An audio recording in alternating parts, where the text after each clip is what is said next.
I think it's time to talk trade candidates, and we've got the best trade candidates that could be moved over the course of this offseason ready to deliver to you. We have a phenomenal article on justbaseball.com listing the top 15 possible trade candidates. We're going to walk through those. If you also have some interesting names that you want to throw out there that are outside the top 15, we will do that.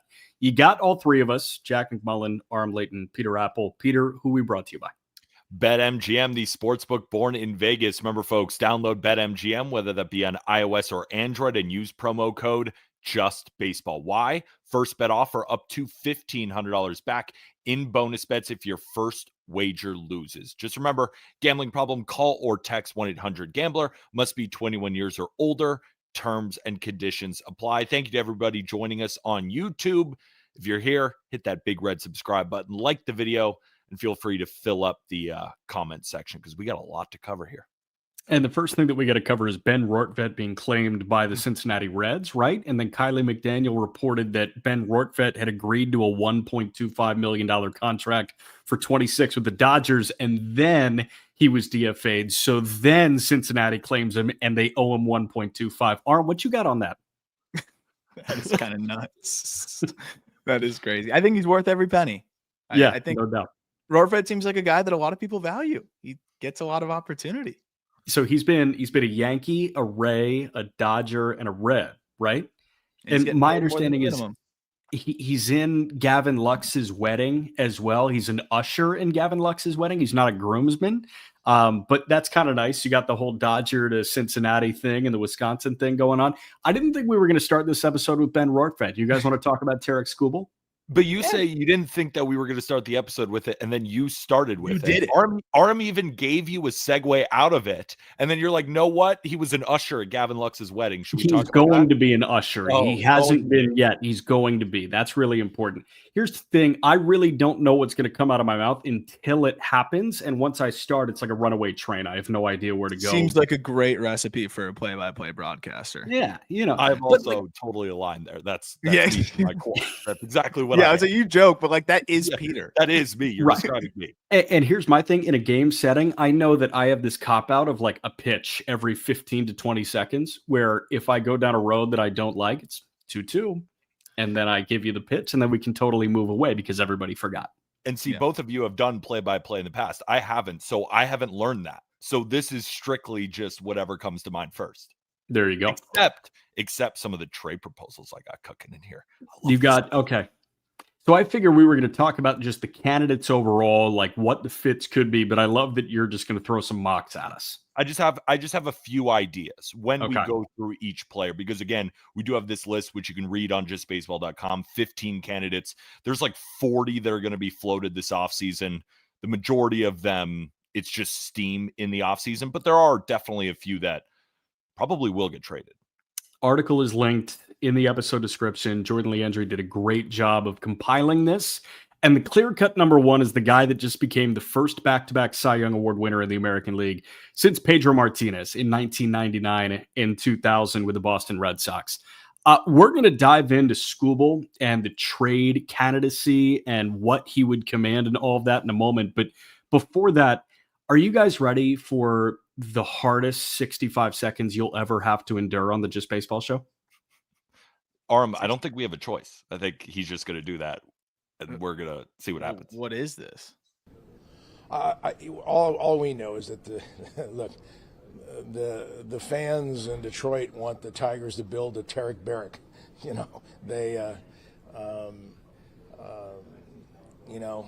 Little Caesars running around town saying "Cy."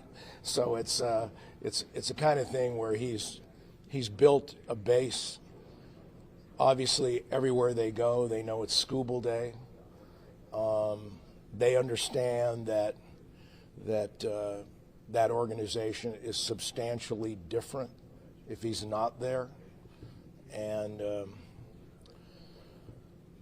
when you're in these situations and you go through it, all we know is that we hear mostly from the fans, and the player hears from the fans, and it's kind of like it should be Scooby done, right?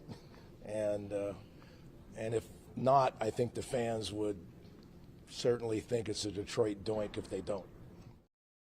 Credit to SNY for the video.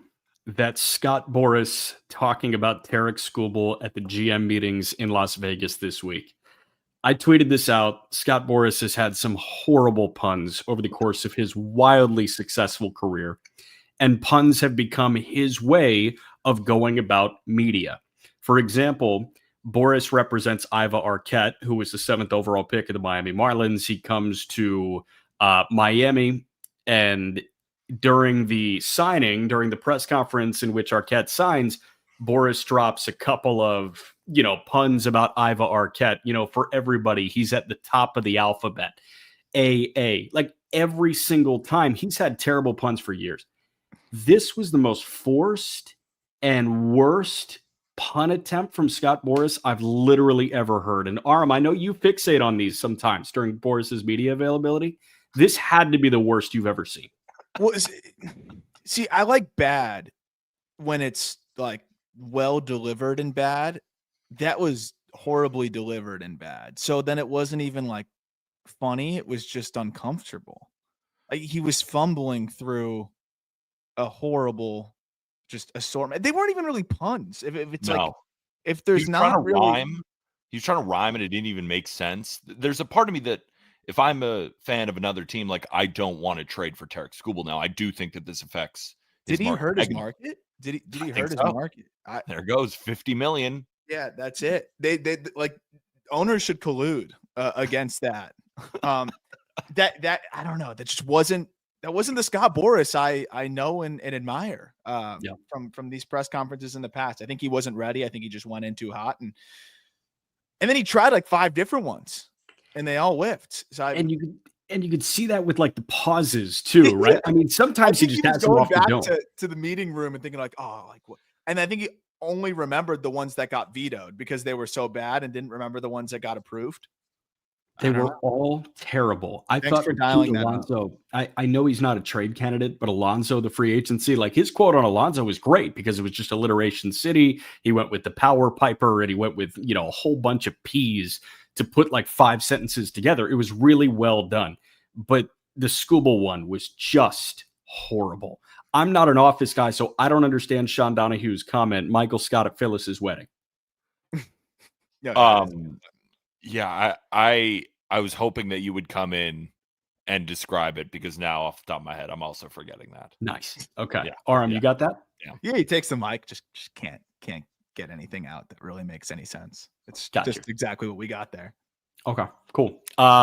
Let's talk Tarik Skubal and his trade candidacy here, because obviously if he were on the quote unquote block, he'd be far and away the most sought after trade candidate that we've seen in a long, long time. I haven't done the dive. Have we ever had a reigning Cy Young Award winner traded in that offseason? I think R.A. Dickey got traded the year after, maybe at the deadline the following year, or maybe at the deadline of his Cy Young season. I don't know if we've ever had a Cy Young winner that offseason traded, but that would be, it seems like pretty unprecedented territory. I think what we do know for sure is that a back-to-back Cy Young winner has not been traded the year after. And that's kind of where I'm at with Skubal. He's 28 years old. This could end up being a back-to-back-to-back Cy Young year. He's pitching at the peak of his powers. And because he's a free agent after the season, are the Tigers really going to get enough to trade him anyway? Because if you trade him, even whatever they do in the offseason, Tigers fans are going to be destroyed. And they're still competing right now. We're going to talk about a lot of candidates on teams that are not competing. So for so many reasons, this doesn't make sense. Aram, where are you at? I think there's no world where it's the talk of the town right now, right? It's the talk of the world in terms of the Luka trade. I think it's one of those where you could bring in good value, but if things unravel a little bit, it will exacerbate that unraveling and everything will go south. Like, I don't want to talk about the hoops too much here, but like a big reason why that trade, it was bad from the jump, but I think a big reason why it became so bad that he got, Nico Harrison got fired as quickly as he did is because Kyrie tears his ACL. AD ends up not playing at all. And so like, it was like the worst case scenario happens, right? But when you make that kind of move that's already an optics nightmare, and then the worst case scenario happens, you expedite the process of everything falling apart. And there's no reason to do that when the Tigers are building something, I think, really impressive. We talk about the farm system. We talk about the team they have. It's at the point now where, even though it's technically malpractice, I'd rather, even if I don't know if we're going to be able to keep Tarik, I'd rather ride it out with him and lose him in free agency at this point, because I think the damage that you would do to the franchise, like the health of a franchise from fan interest, so where the team is growing and at, and just in general, I think it's a lot easier to sell to the fans, hey, like, we got outbid in free agency, like we made a run, and they'll still be upset. But the idea of making a trade, you're going to get prospects back. Everyone's going to hyper analyze those prospects. There's going to be an unprecedented amount of pressure on those prospects. You already have a great farm system. I don't see a way that you win in that scenario, even with, as you alluded to, like a generational return potentially coming. We know that sometimes doesn't mean shit. So I think in this instance, you're almost better off riding it out with Skubal and losing him in free agency if that's the case, and just trying over the next couple of years to find a way to keep him. Because I think Jeff Passan said it himself. Both parties want this to happen. Find a way. And on top of it, we saw Corbin Burns get traded with 1 year left, and the Orioles gave up DL Hall and Joey Ortiz. Can you imagine? And those two are good players. Yeah. You know, Joey Ortiz, good defender. DL Hall might slot into the rotation or in the bullpen. But if you even got a little bit better than that for Tarik Skubal, it's not necessarily helping you win now. And I also think about the Tigers situation. Guys, what do they need? Starting pitching behind Tarik Skubal. Yep. Like, they should be adding starting pitchers, and knowing that this family still has a ton of money that they shouldn't rule out being able to pay him in free agency. Especially if you trade him, you ruin that relationship forever. He is never returning. Right. So at least keep that door open and go win this year. The Tigers are good enough to go win this year if they add on top of Skubal, not send him away. You two both bring up points that I want to expand on. Like, I love that you brought up the Nico Harrison thing, obviously, because it's the premier story in sports.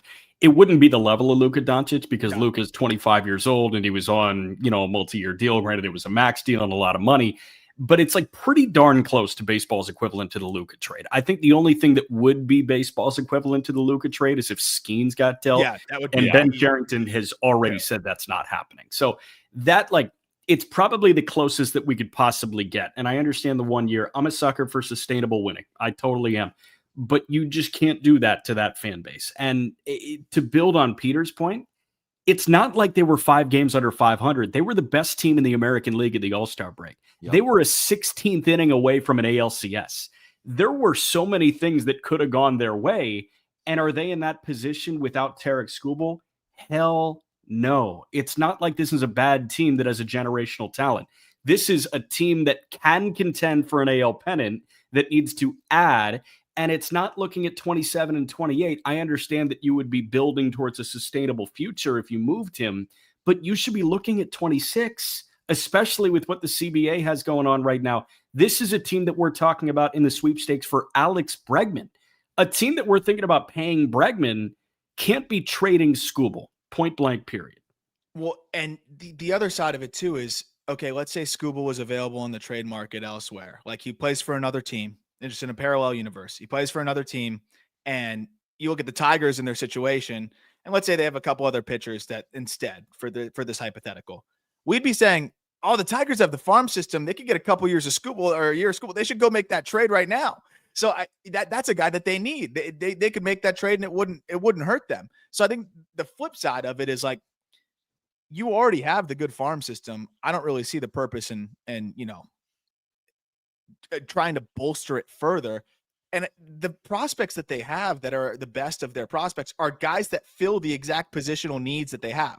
Right? You talk about the pitching is the only area where you'll get the farm system and say, that's the one where we don't have a clear answer. But even then, you have some guys coming up, but you'll get center field, you'll get shortstop. You got Max Gark, you got McGonigal, you got Max Anderson, who can also play the infield. You have Josue Briseño, who can also play first base and catch. Like, you have all the guys that I think fit the spots that you want. It doesn't really make any sense. What's the influx of talent that you're going to get that's going to help you? If anything, I think if Skubal was on the market, we'd be saying, oh, the Tigers are a trade candidate to be able to bring him in. So it doesn't make sense other than the futility of we're going to lose him anyway, so let's recoup what we can get. At least with Corbin Burns, the Brewers could make the argument, hey, we see him declining a little bit here, and he just doesn't fit our idea of what we would want to give that money to anyways, even though I don't subscribe to it. Skubal, there's no justification. He's in his prime, and he's, if anything, only getting better. On top of that, Aram, the Brewers had plenty of pitching at that time. Exactly. Right? They can just continue to lift. It would almost be the equivalent of the Tigers trading one of their young bats, or the Red Sox trading either Jarren Duran or Wilyer Abreu. Like, even though the Red Sox are competing, that would make sense just because they have a clog in the outfield. The Tigers, even in this year's playoffs, we remember the previous years where it was Skubal and then chaos. This year, it was Skubal, Flaherty, Skubal, Mize, right? It's not even a lot of guys that you feel really good about. So for so many reasons, he shouldn't be traded. So let's compile some mock trades for him right now. I was kidding. I like, a lot of other shows are going to do it. I don't think it's going to happen. So I think it's just a waste of time. Yeah, it doesn't really make any sense. Oh no. Oh no, We Aram, lost Jack. We lost Jack I got to figure out the hardwire internet thing. This is unbelievable. I got to figure out the hardwire internet thing. I heard mock trades and then I conked out. Yeah, were you looking up Tarik Skubal box right now? Because if you want to jump on, I will. I was actually doing this little dive here. Alex Laverne commented the 4 guys that have been dealt after they won a Cy Young that offseason. Like, they didn't make their next appearance with the following team. And I was looking into the situations here. R.A. Dickey in 2012. He was traded from the Mets to the Blue Jays. He was 37 years old. I kind of get it for a 37-year-old guy. Pedro Martinez in 1997 was a 25-year-old with the Montreal Expos. He won a Cy Young. He was traded to the Boston Red Sox. There's a reason the Montreal Expos are not a Major League Baseball team anymore. Roger Clemens in 1998 was already 35 years old. So again, I can kind of understand that situationally. Closest thing is probably David Cone in 94, who was 31. He was traded from the Royals to the Yankees after that, and the Royals to Toronto, pardon. And Kansas City trades Cone from them to Toronto for Tony Medrano, Dave Sins, and Chris Steins. I've never heard of any of those 3 guys. That right there should tell you, do not effing trade this guy. Yeah. I just can't imagine them getting enough value, especially with 1 year of control. That's the thing, and the optics are just never going to match it, and that's just all time damaging. There's no reason. And you know that if you trade for him, he's not going to want to take an extension. He's going to want to get to free agency too. So you're not trading from, but then, we'll immediately sign him to an extension, maybe like the Dodgers with Tyler Glasnow. But this isn't even one of those cases either. No, you're renting him, so it's going to be, to your point, a little bit more probably than the Corbin Burns return, or even if it's 50% more, it's still not worth it. Not worth it. Are we doing mocks now? Oh, I heard mocks and then my internet crashed. We shouldn't even do Tarik Skubal mocks. Like, I didn't prepare any. That's awesome. Yeah, I'm glad. I honestly, it would just make me annoyed, to be honest. I agree. I'm so fired up that you just said that, because I thought you were going to bring like 5, and I was ready to sit here and just shoot them down.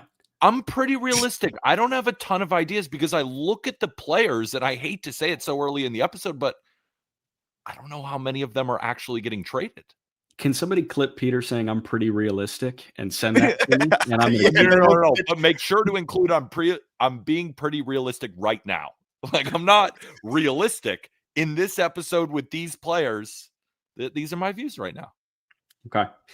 Let's talk about Ketel Marte. And before we talk about Ketel Marte, I want to play you this from Mike Hazen, again at the GM meetings in Vegas. With some reports about Ketel Marte potentially being available, what have been your responses when you've been asked about Ketel's availability during the course of the week? Yeah, look, we get asked about all of our best players. We have a lot of really good players on our team, and we're the team the way we're constructed. Teams call us all the time and ask about those guys, and a lot of times they're like, hey, I know you probably won't talk about it, but we want to express interest. So that's what's happened so far this offseason. It's happened every year since we've had him and all the other good players we have.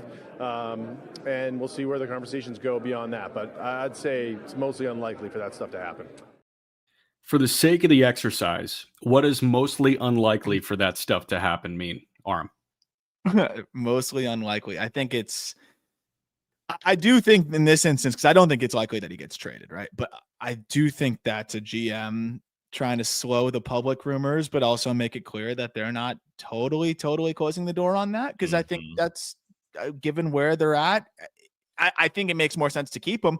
But this is different than the Skubal situation, right? Where I think it's malpractice not to listen. You know, you never know what someone's going to bring across your table. You don't know what, the Mets could come knocking and, offer some pitching, talent that is hard to pass on with other pieces. Like you never know. But at the end of the day, I don't think he's getting the same amount of calls on Ketel Marte as Corbin Carroll. I don't think anyone's even bothering saying, is Corbin Carroll available? So that's the silly part about, we got to get calls on all of our players. No, you're getting calls on the player that didn't come back, and like missed a game after the All-Star break and, has had some drama in there. And your 25-year-old rookie shortstop is now the leader of the clubhouse. Like, I think those are the components that make you, again, not eager to move. I don't think this is a Devers thing. It's just like, we'll listen. This guy's not necessarily the glue to our team outside of the field, but on the field, he's an MVP candidate when he's healthy and he's going. And we've seen that. And that's why, unless he is legitimately ripping the clubhouse apart, which he isn't, I think he's, personally, my thought is he's probably just a little bit of a diva. You listen, you see what comes across, and ultimately, I don't think anything's going to meet the asking price there, but I imagine that it gets entertained more than all these other rumors that we're hearing from all these other top players. I think it's a really interesting trade candidate because you'd assume the D-backs want to compete next year. I know they sold some pieces off at the deadline, but those were more expiring pieces, and you want to get some of those relievers back healthy. They still have a really strong lineup, and we'll see what they do in the pitching market. But I haven't seen anything to tell me the Diamondbacks are about to tear it down.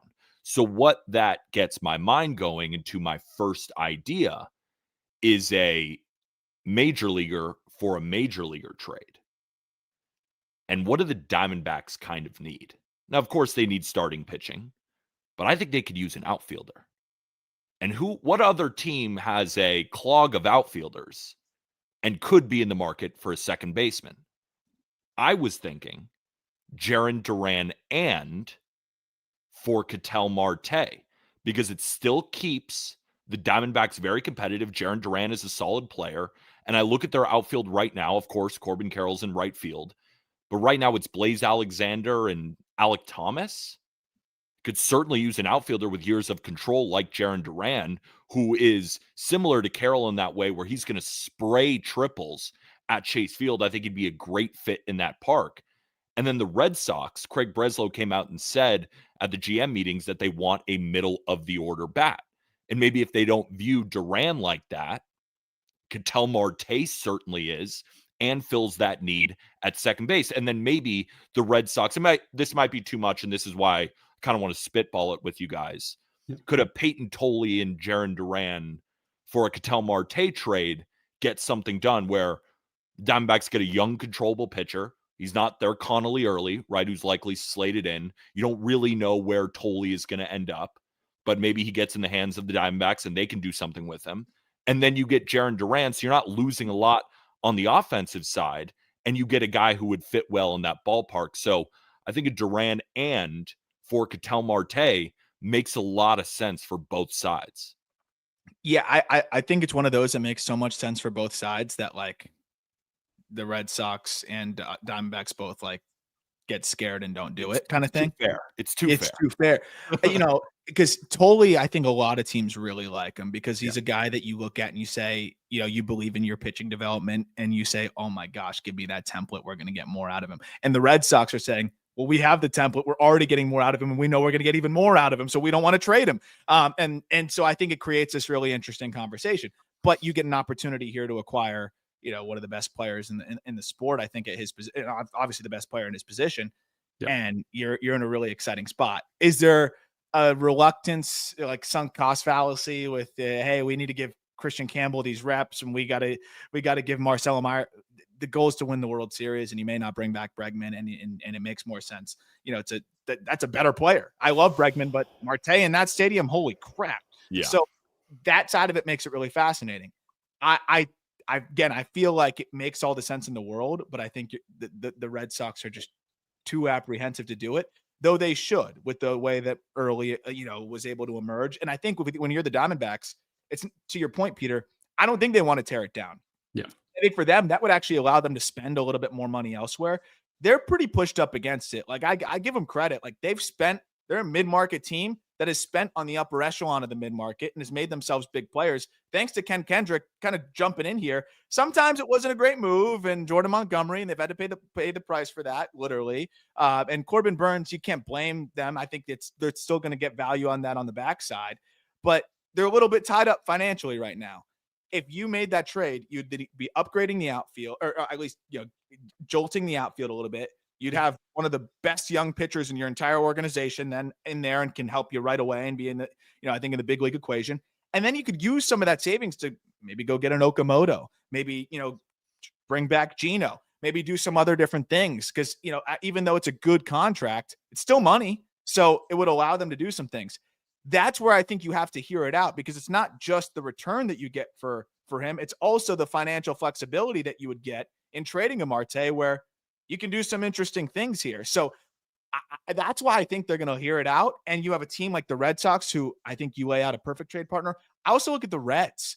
If this Hunter Greene stuff is real, again, big leaguer for big leaguer stuff is rare. If Marte gets traded, it's going to be for big league talent.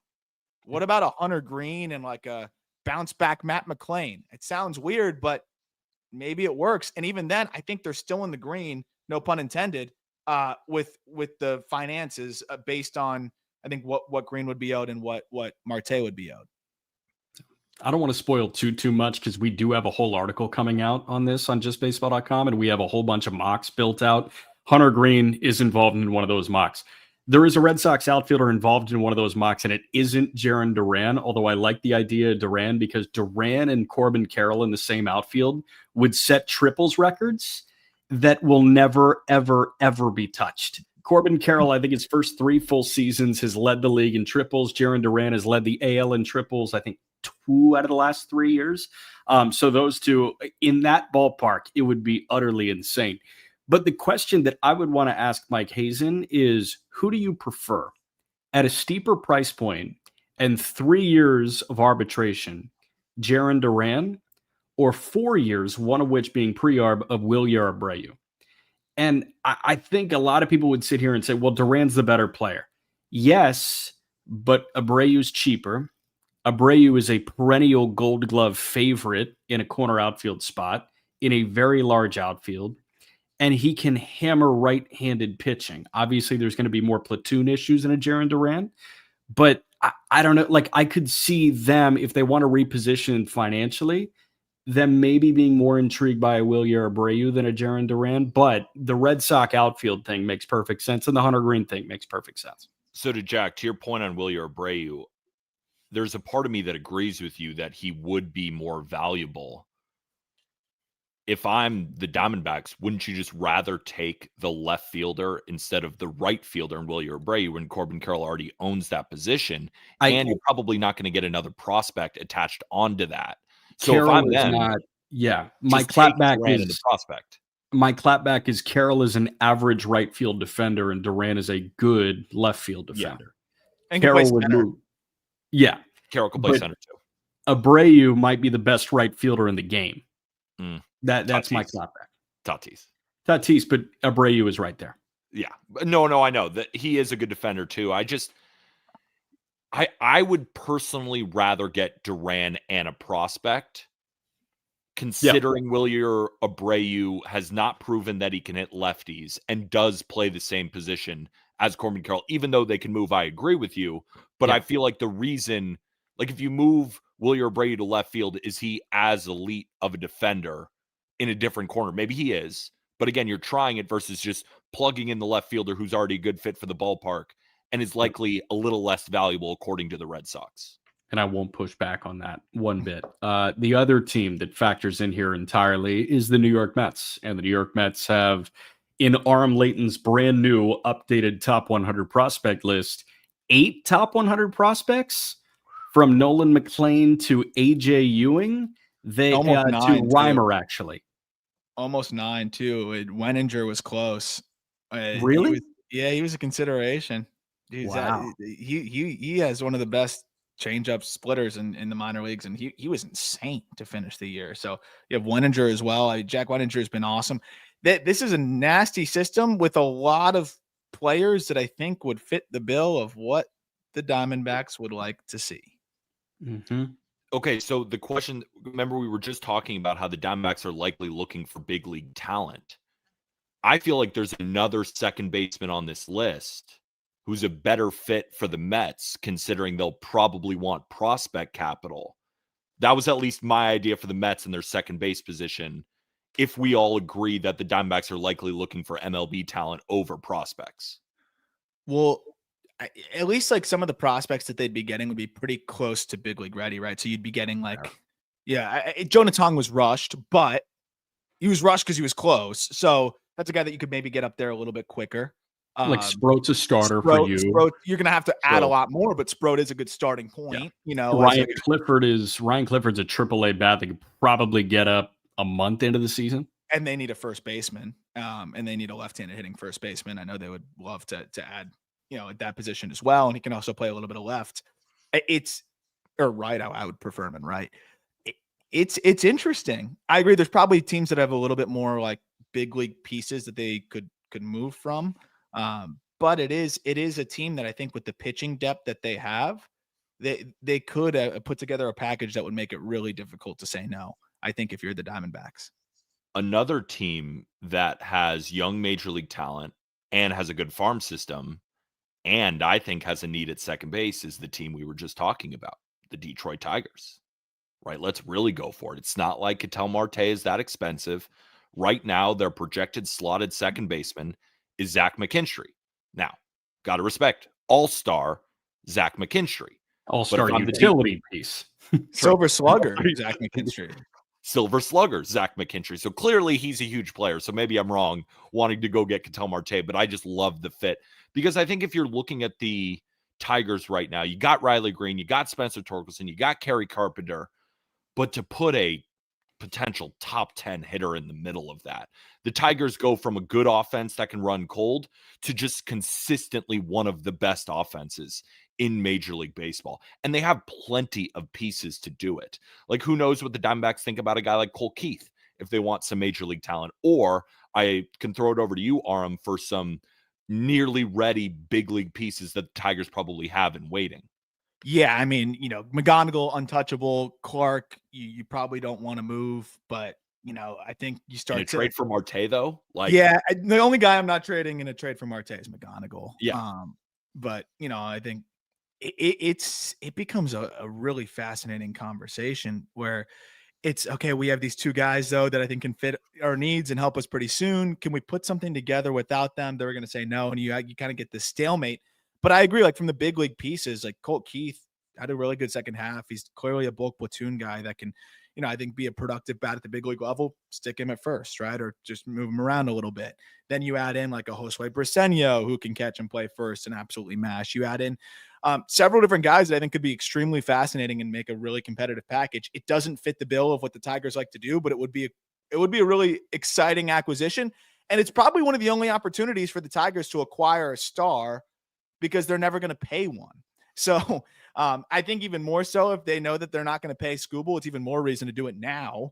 Take a run with Skubal on the team, and it can save you a little bit of the optics nightmare when you do inevitably, potentially lose Tarik Skubal to free agency and say, well, hey, we got 150 plus million allocated to Ketel Marte. Like we made the move that we knew we could make to get a player that we knew would stay with us. It was in our control.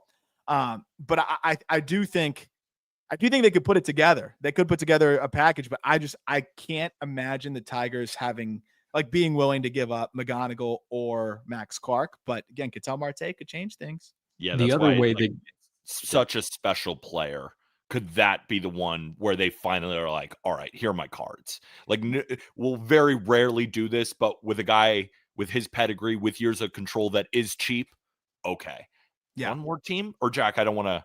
I know you're. No, I mean, I was just going to put a little piece together on the Tigers here, because the other thing that they have shown that they're willing to do is pay pitching across 2, 3, 4 years. Like They paid Kenta Maeda, and it wasn't an insane sum, but they paid Kenta Maeda. They paid Jack Flaherty on a 2-year deal. They brought Flaherty back. They're willing to do that. With the number of tier 2 starting pitchers that are available in free agency right now, why couldn't an early trade involving somebody like Reese Olson kind of force Detroit's hand, and then all of a sudden they backfill Reese Olson? What's the difference between Reese Olson and a 3-year deal for Gallen? Is Gallen going to get more than a 3-year deal at this point? Like, is he 5 for 120? I don't think he is. Even if he is, the Tigers could probably give Gallen 5 for 120. There are enough arms that can survive in Detroit that are, I think, on the same level as Reese Olson that are on the free agent market right now.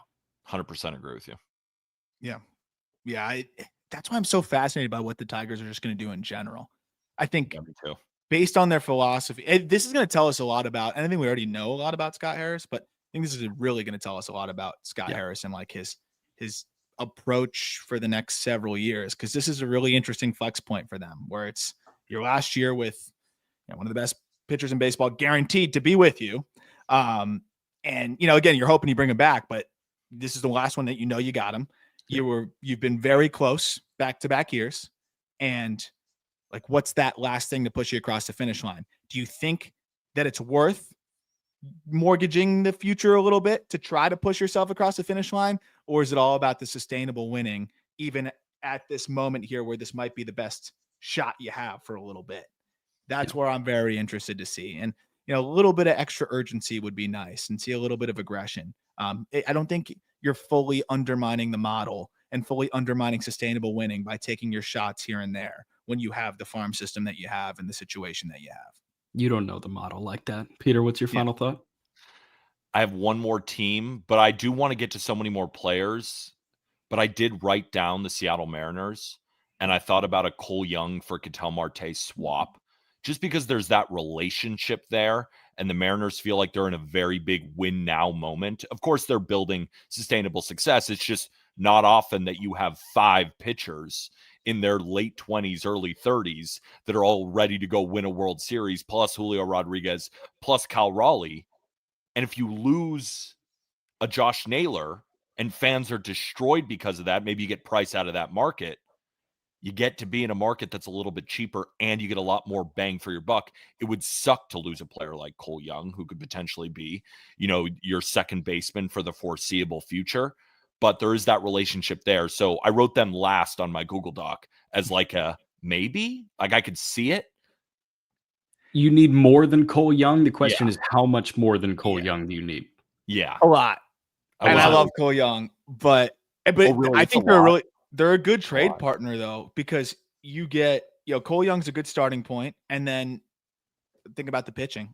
Can they kind of whisk away one of the big league arms? Could you maybe grab a Bryce Miller? And then, you have Bryce Miller and Cole Young. Those are 2 guys that help you tomorrow, right? So again, you're not.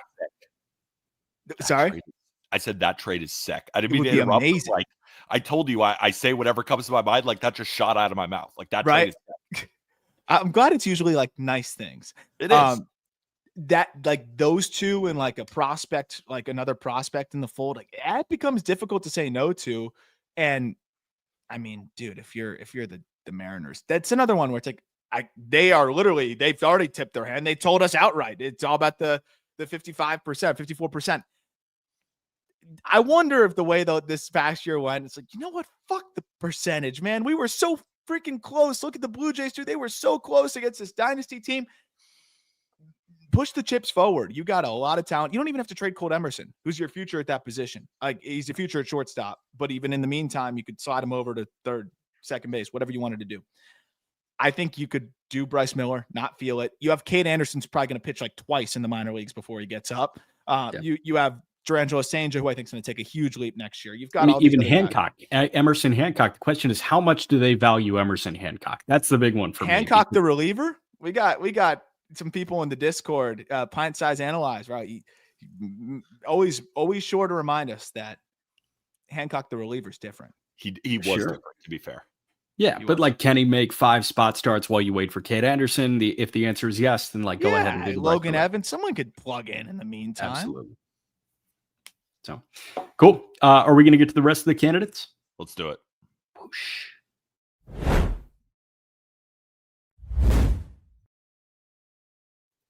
Our next candidate is Hunter Greene.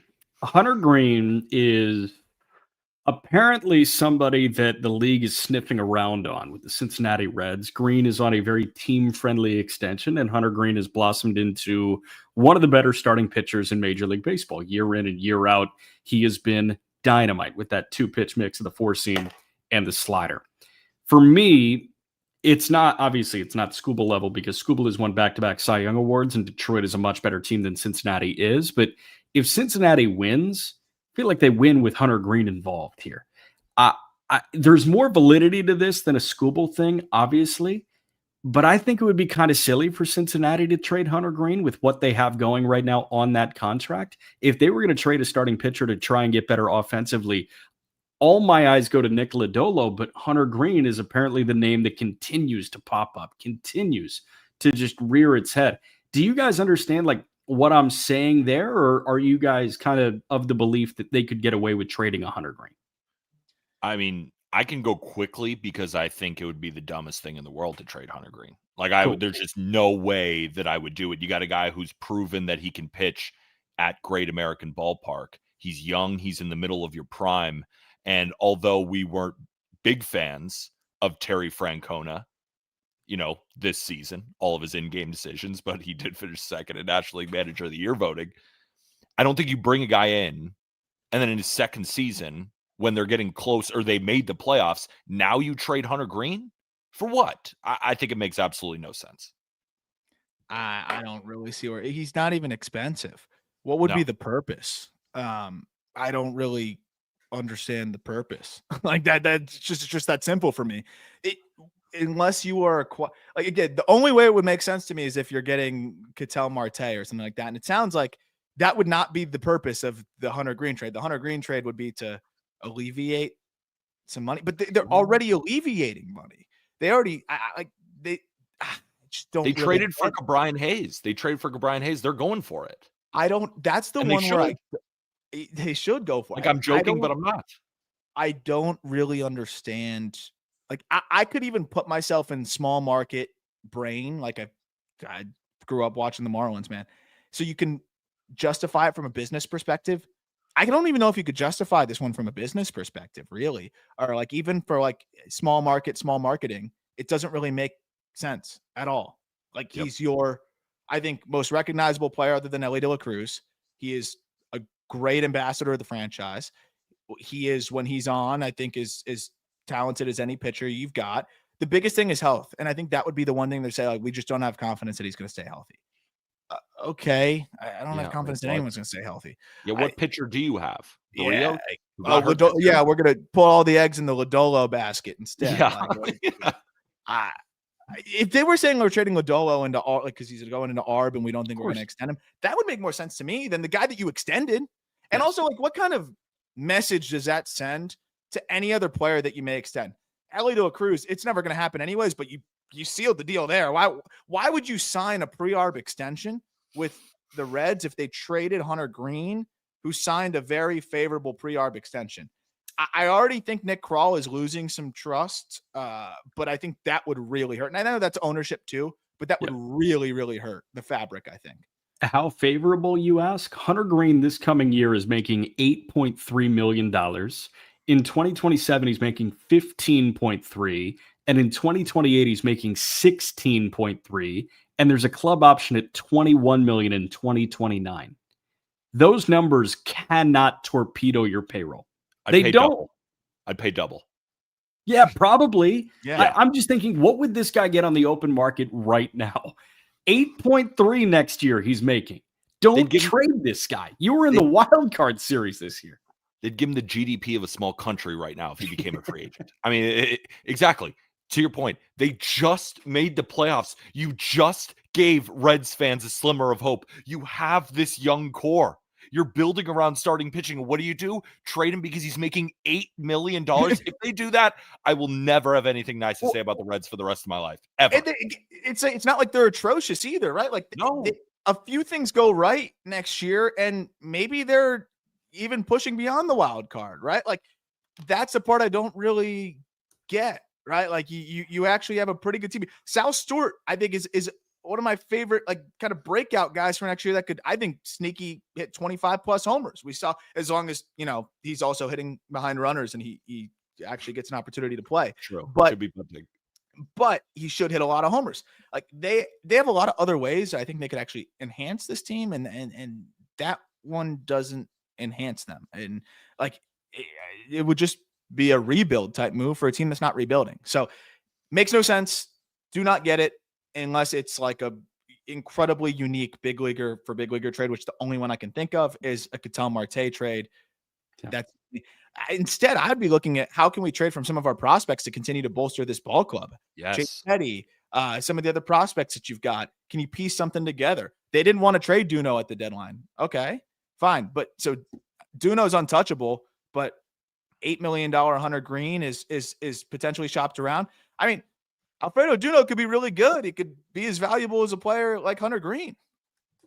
I'm just thinking about it. It could be anything. It could be a boat. I'm just thinking about who I guess the valuable assets are with the Cincinnati Reds, because you start to look around that big league club and they have some guys that really aren't. Like Sal Stewart, very valuable. He's not going anywhere, obviously.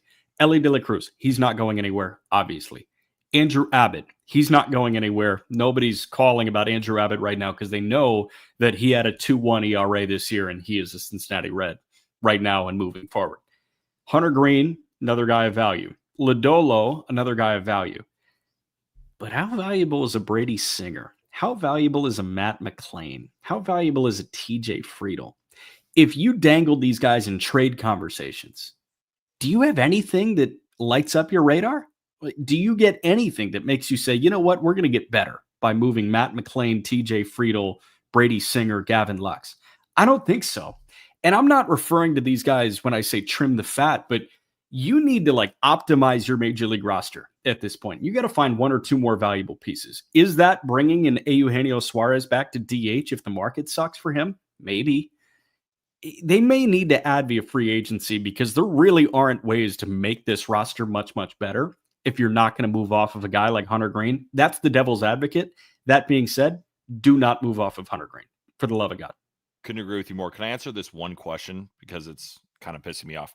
Current video, no one should trade these guys. So for number one, we just did about 20 minutes on potential Ketel Marte trade proposals, and we've talked about three guys. Number two, if you want to just listen to a bunch of trade proposals for every single player, this is not going to be the episode for you. This is what we believe. We're not just going to give you bullshit. This is genuinely what we think about the market. So we're not just going to make up shit for clicks. That being said, Brett, thank you so much for watching. We appreciate your viewership. Thanks a lot, Brett. We can entertain this because this is kind of standard for this organization. Freddy Peralta is making $8 million this year. He hits the open market after 2026. How does Milwaukee handle Freddy Peralta? It's just another one where it's like, I mean, $8 million, Brewers? Like, are you kidding me? But I do get it. 1 year, and they get out of deals like this. And I know the Brewers, they could also finagle some great player. I mean, for Devin Williams, they bring in Caleb Durbin, who was a Rookie of the Year finalist. Like, they are one of the smartest organizations in baseball that routinely throws in a new pitcher every so often. And with Freddie, you could get a good return. And for just $8 million, there's going to be a ton of teams calling. So this one I totally get, but there is just in the back of my mind saying, Brewers, I mean, come on now. Come on. You were too close. It's another team that was too close. But because of the Brewers, I think this is one where you can actually workshop it a little bit. And if they just deem that they're getting a crazy amount of value, maybe you can put something together here.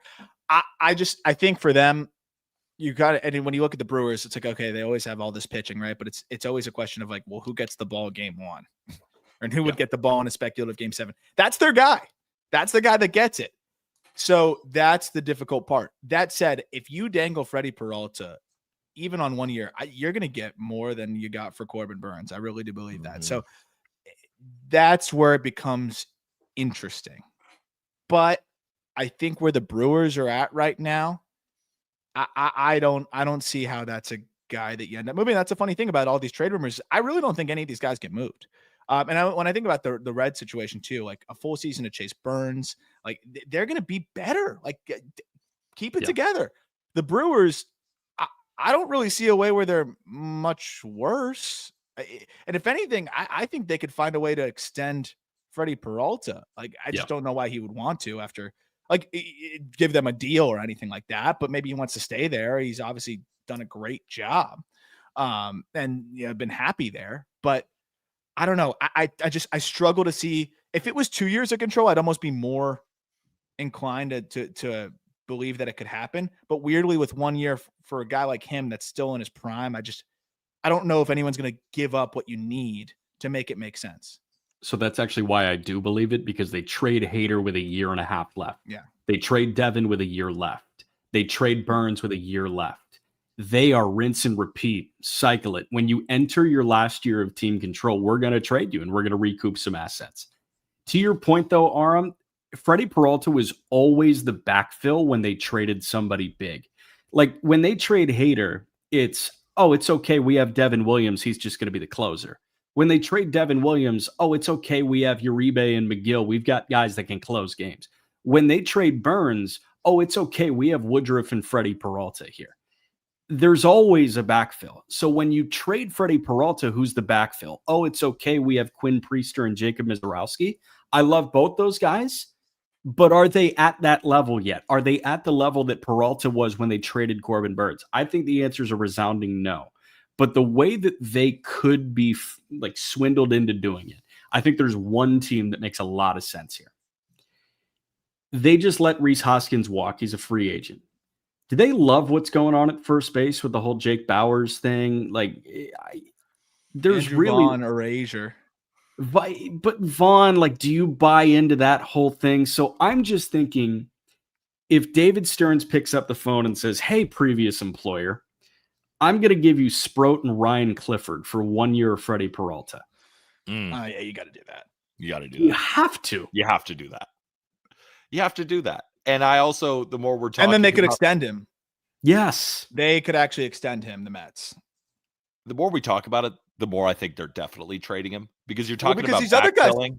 Because these other guys might not get traded, right? So like it emboldens the market for a Peralta when it's like, okay, yeah, we heard about Greene, but it's not going to happen. We've been trying to get this guy, and it's not going to. Skubal's not going to happen. Well, we might actually be able to pry this guy from the Brewers, because this one might actually happen.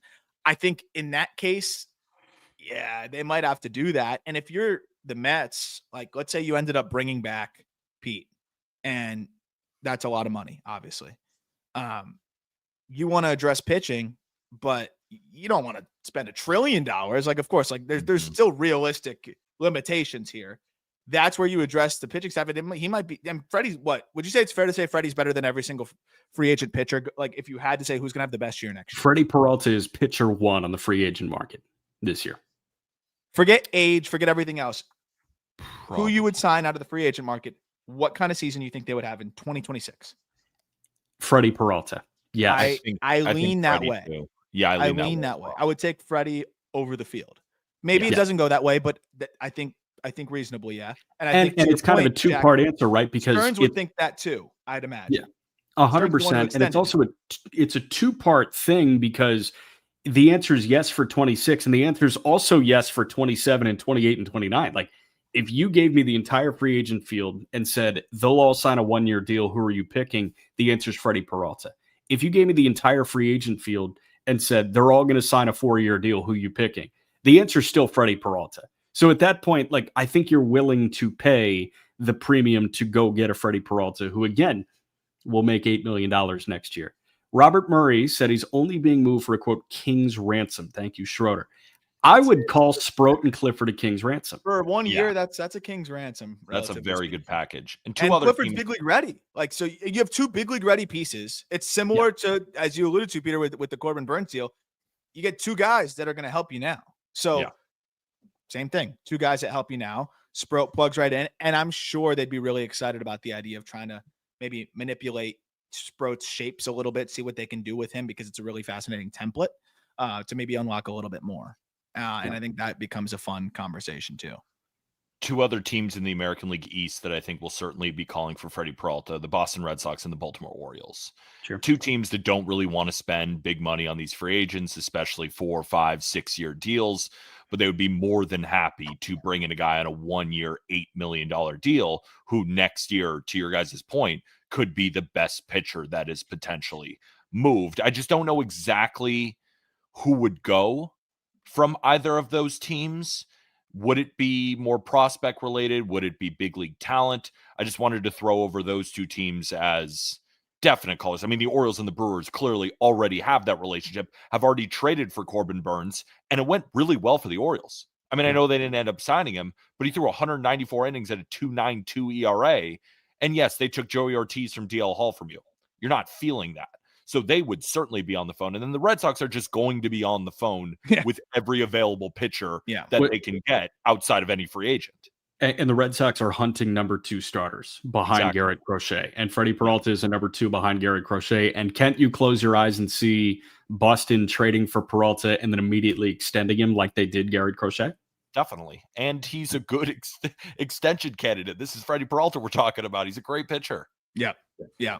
I think, and that's why I think that I've kind of curbed a little bit where I could see it happen, because the amount of teams that could be interested or that are interested will be interested that have young talent that's either close to big league ready or very controllable that can match what the Brewers ultimately want and the price that they can kind of hold out on.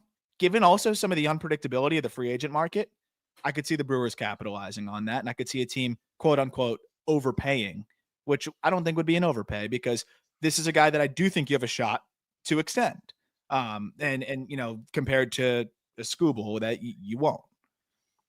3 players, 1 team. That in a moment. I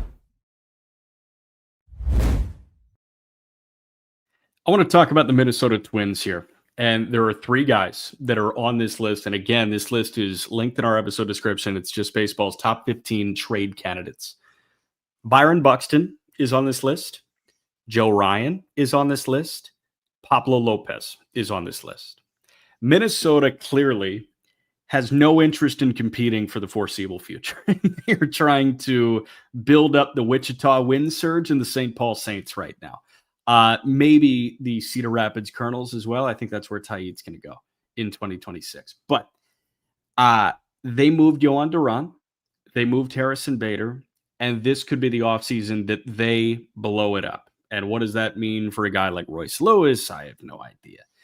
But those are the 3 that are making a lot of money, that are veteran presences, and that are getting closer to free agency. Lopez is on an extension. Buxton's on an extension. Joe Ryan is inching closer to free agency. Can you rank them 1 through 3 in terms of trade value for me, Aram? Ooh, okay. So you said Ryan, Buxton, Pablo. I think Pablo is the clear-cut 3, but I've kind of been jostling in my mind, like, who's more valuable, Joe Ryan for 2.5 or for 2 years and pretty cheap, or Byron Buxton off the year he had? I almost don't know if Pablo's a definitive 3, just because Buxton finally proved that he can stay healthy, but he still has these concerns. But I see what you're saying here, because Buxton, when he's on the field, is just so damn prolific. I think Joe Ryan's the definite one. It's 2 years. It's 2 years of 43 million-ish for Pablo. So Buxton's definitely cheaper. 2 for 43. But it's also a long-term commitment if the wheels do start to fall off a little bit, you know. And Joe Ryan is making 6 this year, and he has 1 year of arbitration left. So you can sort of kind of call it 2 for 18 for Joe Ryan. It's only 3 more. I think it's I do hear you, but I think Buxton at 3 years, 45 million is just like the amount of bargain potential there. And even if it goes south, like, okay, worst case scenario, you're eating, 15 million on a guy that doesn't play a ton. If he plays a few months at Buxton level, he's going to be close to covering that cost. So I still think Joe Ryan gets the edge because of the pitching premium and what he brings to the table. But Buxton's not too far off. And then Pablo, I think is going to end up just bringing a lot of attention. But I think just the fact that he was hurt, doesn't help. He's also had his own kind of injury history as well. But I think Joe Ryan and Byron Buxton could bring in crazy returns for them. So here's my problem with the whole Twins situation, because they have this deadline where they start to tear things down.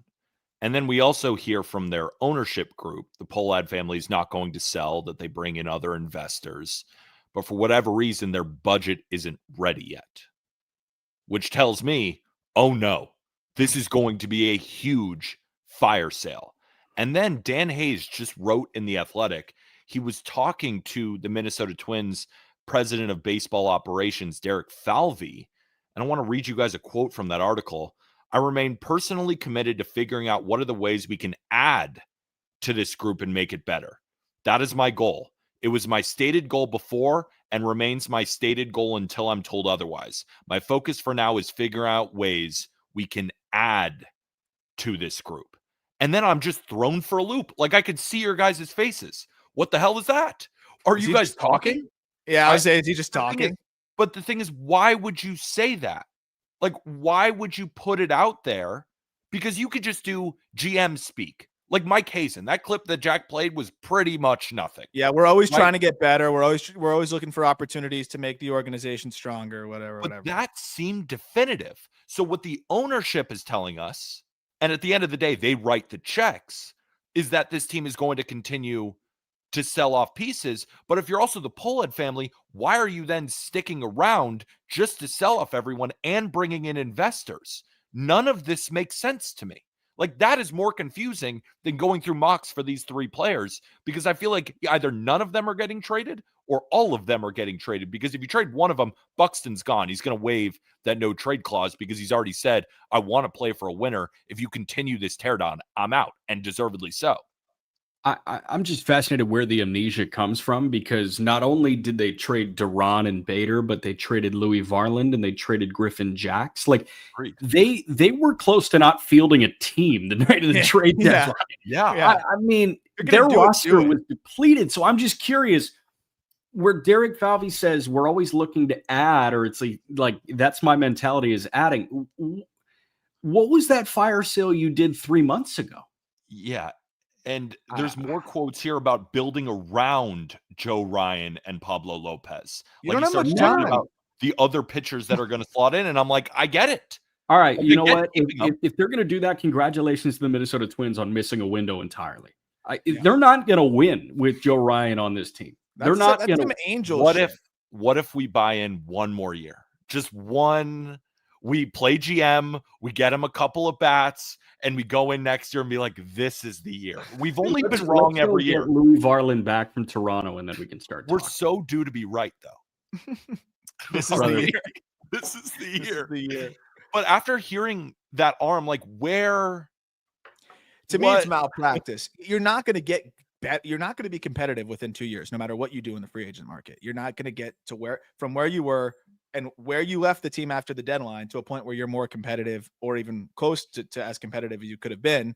Like, the team didn't do it last year for a reason, and they're worse now. So I don't really understand how that's going to make things much better. You have Joe Ryan, who's never been more valuable and won't be more valuable. He'll be less valuable every single, game that you let him pitch. And then you have Byron Buxton, who is coming off of his healthiest season ever. There's no better time to trade those two guys. Yep. And I would have advocated for keeping the group together and actually spending some money and trying to make it happen. They already made their decision. To Jack's point, the decision's been made. They are already rebuilding. If you don't, you're setting yourself up for purgatory, and you're taking two of your most valuable assets left and just letting them depreciate in your back pocket. Makes no sense. It makes absolutely no. And then what happens if Buxton gets hurt? God forbid, but what if he does? Then you can't move him now. You're sitting on that for another year. It doesn't make any sense to me. I think those two guys especially just have to be moved. Complete the rebuild with your two most valuable assets.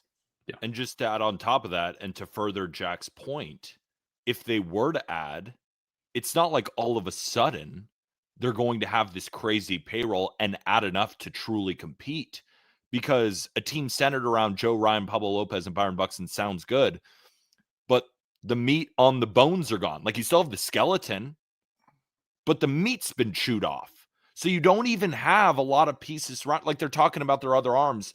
Like, you're betting on Taj Bradley. You're betting on Simeon Woods Richardson and Bailey Ober in that rotation. And Pablo Lopez hasn't proven to stay healthy. Like, and Byron Buxton, the bat in the lineup, just had his healthiest season. Does he replicate that? Maybe he does. But history would tell us it's unlikely. So again, they should trade them.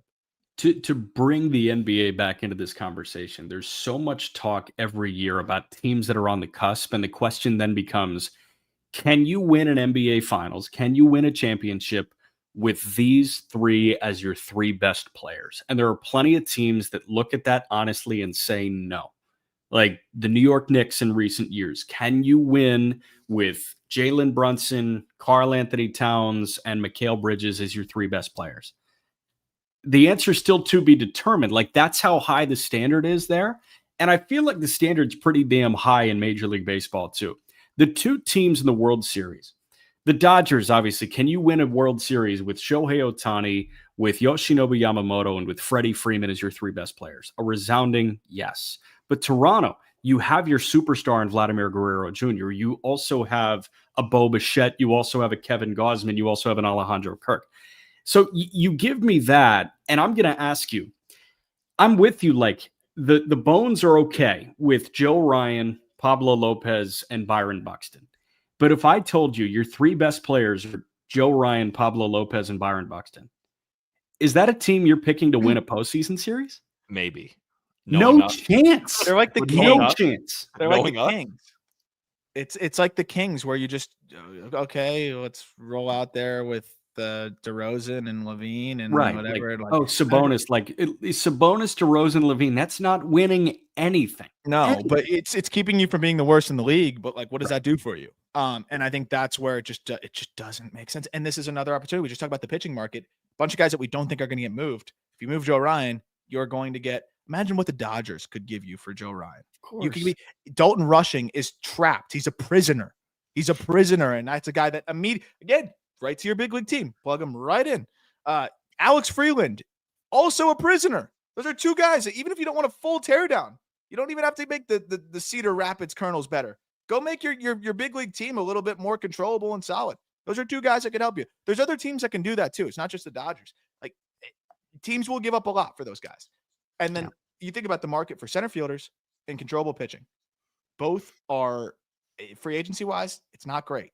And both are areas where teams are always looking to add. You're in a really good you have a really good opportunity here. You shouldn't have traded the reliever that you have like 4 years of control on. That would have made more sense to keep him, but you already did that. These guys are a no-brainer. The order is bizarre too. Like the fact that Jackson Varland go, but I don't know about this pitcher with 2 years of control. What the hell are we talking about? Right. It makes no sense. And like, even just communicate with each other. That's what doesn't make sense to me either. It's like, how are you not on the same page? You're already, the first page that you drew over you haven't made the budget yet is insane. I mean, I think billionaires, they budget for a living. Like, how do you not have a budget yet? And then on top of it, the GM, it's almost on both completely wrong ends of the spectrum. The ownership is $450 million in debt with no budget. And the GM is like, we can win right now. Let's add. Like, it sounds like me drunk on a podcast, this GM right now. Like, it doesn't make any sense to me, which is why we should send him off here on this episode. Yeah. Where are you sending him? Well, I want to start with Buxton because he's such a Philly. And I want to throw, because you guys, again, are better at putting the prospects where they should be. Like, I'm looking at, could a Justin Crawford and Gage Wood get it done? I know those are two at the top. But the Phillies still keep Aiden Miller. They still keep Andrew Painter. But you're still giving away two pretty damn good prospects. And Gage Wood, right? We just saw him pitch for Arkansas. And how old is Justin Crawford? 21. 21 years old. So they might be a year or two away, but they can still help you soon. Justin Crawford just raked in AAA. I mean, oh, well, there you go. See, I don't know them like you guys, but I feel like those two for Byron Buxton makes both parties really happy. you need more. I think you probably need one Really? more good piece or two One more more, okay pieces. like Arun Escobar, but Yeah. you throw that in, like that's good. Like that's pretty tough to pass because again, you plug in Crawford right away in center field. It's a recognizable name. I think, again, if you're going to rebuild, I think that's an easier player to sell to your franchise. You get a pitcher that I think you're excited about building on, and they love their high carry heaters there, and in Minnesota there's a high carry heater, and then Escobar is another really good piece there. So I know that's a lot for the Phillies. Who cares? You keep Aiden Miller, you keep Painter. Your window is getting smaller. I keep thinking the window is going to close, and it's just a little open here. Go do it. And you're not going to be able to afford probably to sign any other, like Bellinger's not going to make sense. Your priorities to keep Kyle Schwarber, $15 million a year. That's almost, you could offset that by dumping Bohm. Like Bohm is what? 9, 10 this year? I think Bohm is 10. Yeah. Yeah, he's almost as much as Byron Buxton. Dump Bohm, and you're only paying $5 million more for Byron freaking Buxton in center field. I think that's a no-brainer. Yep. Okay, so we already talked about Jarren Duran and Wilyer Abreu a good bit. Do you want to hit on those guys? Should we keep going? I mean, we haven't really figured out packages for Ryan or Pablo Lopez. I know we've been going for a while, but I feel like they deserve some packages if we're setting Buxton, because I feel like Buxton's only getting traded if those two get traded, or else he's not going to waive his no trade clause. Yeah, give me a couple potential suitors. Like the list gets a little bit more kind of cut and dry as we move on, so it's going to be a quick finish to the show. But give me suitors and like possible thing for Joe Ryan. For Joe Ryan, I mean, the Red Sox have just been all over him. They were over him at the trade deadline last year. They were over him, the season before this. The Red Sox are clearly like they want to pit Joe Ryan with Garrett Crochet. It's a different look. It's two guys who, have incredible stuff, who I know the Red Sox models would probably love. I'm going back to the same team with the Orioles, right? The Orioles, they would rather trade than sign a big free agent. And then I also think about a team like the Cubs, another team who doesn't really like to spend big money on these guys. But at the same time, I mean, the Cubs were able to offer it for Kyle Tucker and went for it, and they still have a ton of offensive prospects when it's clear the bulk of their team, the best part of the Cubs, is their offense. So if you're able to add in Joe Ryan and just name your price on all these offensive pieces in the minor leagues for Chicago. I'm holding on Chicago because I have one guy that is slam dunk Chicago Cup. Fair enough. Aram, you go ahead then. I wanted Chicago. I thought that made a lot of sense. It just, do they do it? I mean, they've got the pieces. Obviously, we copy paste the deadline conversations about like the players that they can dangle. It's still the same guys. The Dodgers for Joe Ryan, like, I know people just don't want to hear it, but it makes a lot of sense. They could go do it. I think the Red Sox are the one that they seem the Red Sox. I think the more I try to gather of like, and I think the further we get from the deadline, the more you can kind of like hear and get a little bit more intel on what happened. The Red Sox didn't do as much, but they were trying, I think, more than like the Cubs, at least from what I understand. They were trying. They were picking up the phone a lot. They didn't want to move totally. They didn't want to move early. Now you can understand why, especially early. He ended up being a key piece for them and as important as Brian Arm they could have acquired at the deadline. But I think now they have a little bit of a different lay of the land. Like, what you've got with early, and what you've got with a couple other players. I wonder if this is an opportunity for them to be a little bit more aggressive. They also the season wasn't trending in the best direction for them to go all in at the deadline then. And like, I do feel like the Red Sox are easily the best and most realistic target for Joe Ryan. I am with you on that, Peter. What do you think about the Mets too? Because now they have 100 top 100 prospects. They need pitching anyway. They have money. Mean, they have so many different players that can move. Like the only guys that you're not moving, I think, are Benj, because he has a chance to break camp, as we talked about, and then we just heard Stern say it. Nolan McLean would be like a lateral move, but everyone else I think can go, and like pick your assortment, whoever the Twins internally value more. Jet Williams, Jonah Tong, Brandon Sproat, Jacob Reimer, AJ Ewing, Ryan Clifford. Like you could even go a little bit lower to Wenninger, who has just missed. Jonathan Santucci is not that far off from the top 100. They have so many guys, and they could literally just give the list of players to the Twins and say, pick, sift through it. Just, you can't have these two guys. So I think the Mets are a no-brainer as well. And they need to address, I think, that pitching situation. I agree. And then I think all the same teams apply for a Pablo Lopez. It's like a similar bucket. It's just Pablo will be a little bit less prospect capital.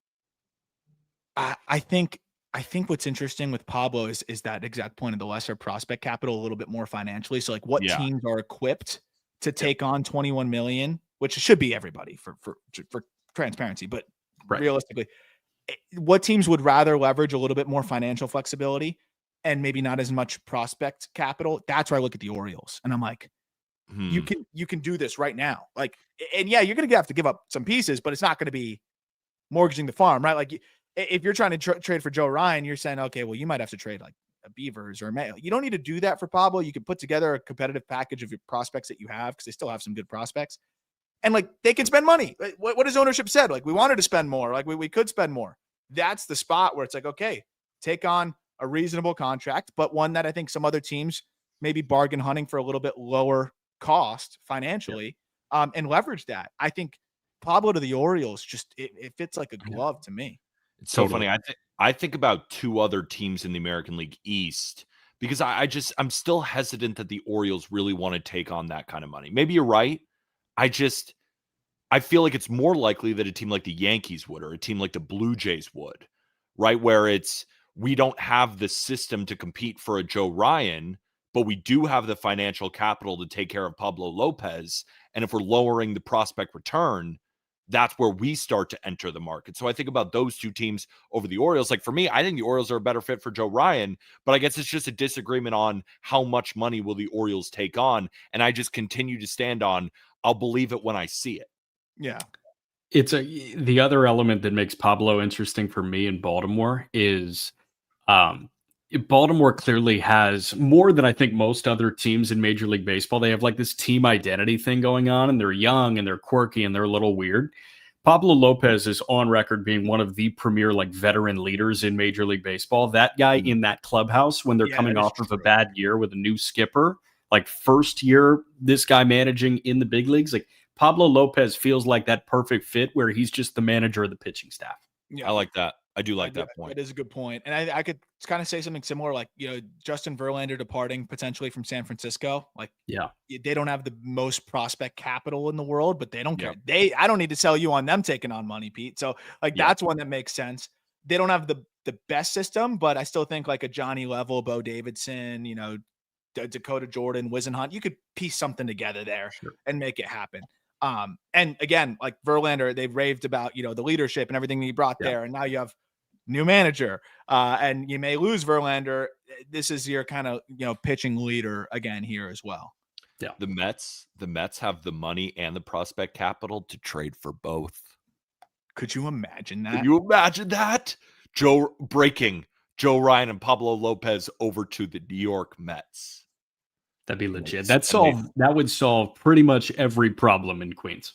I mean, you put those two at the top of the rotation with all these young arms too, because we don't have to talk about what a package like that would look like, because there's no precedent really for a package like that. I was just thinking about it while we're talking. I'm like, who has money and a ton of prospects? Yeah. And the Dodgers, like you mentioned, the Dodgers as a team, I think they need to fill other holes. Like, I do agree they have these expendable, but they have like 12 arms coming back from injury next year on top of the 4 horsemen that they already have in the rotation. So that's why I feel like the Mets, whether it's Freddie, whether it's Joe Ryan, whether it's Pablo Lopez, they can take on your money if that's why you're looking to offload. They can get you whatever prospect that you want if you need, right? If these guys have extra years of control. So the Mets should really be at the top of every list. And then teams like the Red Sox, Orioles, and Cubs have the system. I don't know if they want to spend the money. And then teams like the Yankees and the Blue Jays and the Giants, they have the money, but maybe not the prospect capital. Yeah. Yep. You ready to move on? Yeah. Let's do it. MacKenzie Gore, Cub. You guys ready to move to the next person? Okay. So I think he could be a Red Sox. And I know we've floated a lot of different guys to the Red Sox, but did you guys know that the former Red Sox front office guy there, what is he? Paul Taboni, who's the assistant GM. He's the new president of baseball ops in Washington. Brought over 2 more guys. You don't think those people are going to be on the phone talking about a MacKenzie Gore? And I also want to say, too, MacKenzie Gore should absolutely be traded. I remember earlier on, we were kind of hesitant. Now I'm full bore because the Nationals stink. Yeah, they had the second worst run differential in baseball last year. They had the third worst record in baseball. Do you know on Fangraphs roster resource, their top 9 hitters slated for next year? You know who's fourth after Abrams, James Wood, and Dalen Lyle in terms of WRC plus? Is it first baseman Luis Garcia? No, it's shortstop Nasim Nunez. Oh God.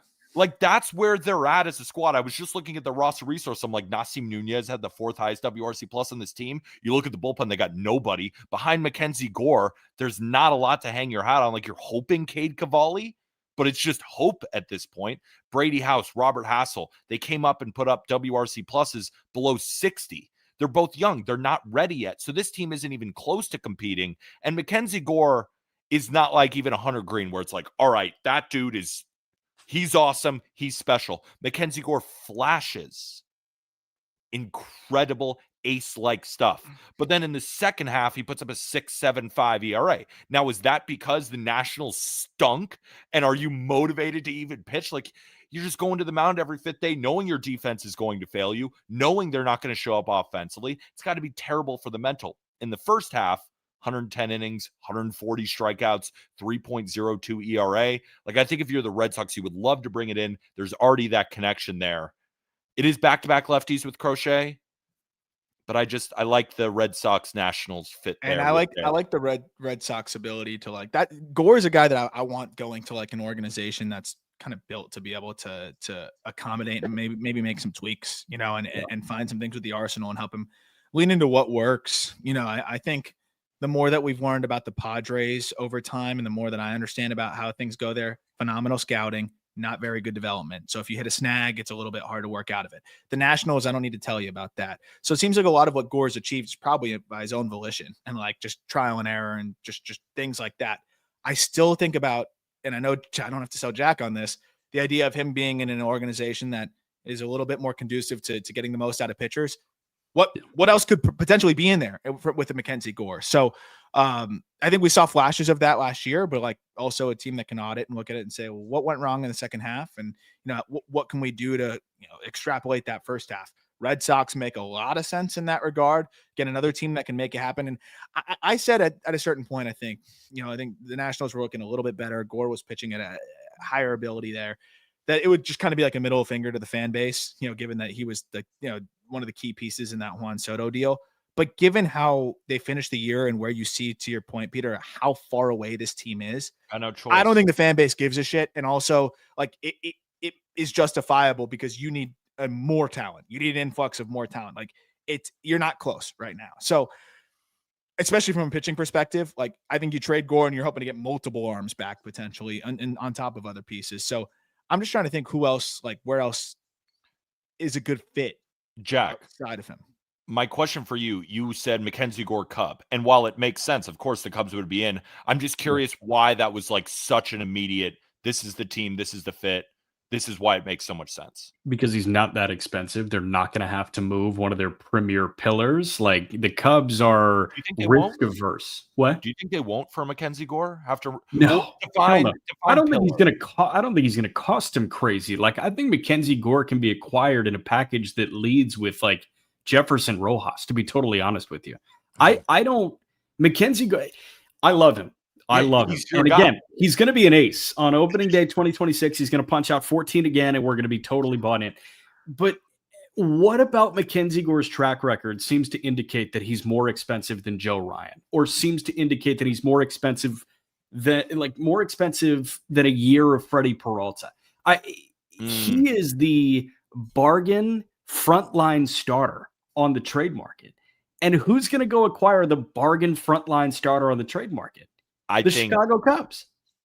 I think you're crazy for that take, considering you are a MacKenzie Gore guy. Like, I see a guy who's 26, going to be 27 years old, who during the front half of the season was just incredible. Yeah, and then look at the year as a whole. He was He was I know. horrible after the He All-Star break. fell off, but really, like, if he goes to a good organization, what version of MacKenzie Gore are you buying? I know You know what what you're version doing right now? buying. You're selling me on a project. You're not selling me on a frontline starter. Not You're a selling me on a project. guy with Did frontline it. potential, which is what you just said 2 minutes ago. I would spend more on MacKenzie Gore to have him for multiple years over Freddie Peralta for 1 year. I That's disagree. where we disagree. I disagree. I would. Dude, he's got ace stuff, and he's so Yes, young. You got him for multiple years of control. but And you get a team like, who have the Nationals ever fixed? Like, to Arm's point about the Red Sox, like, you get him in with with all due respect, we can look at the past right now, a competent organization, pitching wise, a few tweaks here. I mean, we're talking about potentially one of the best left-handed pitchers in baseball.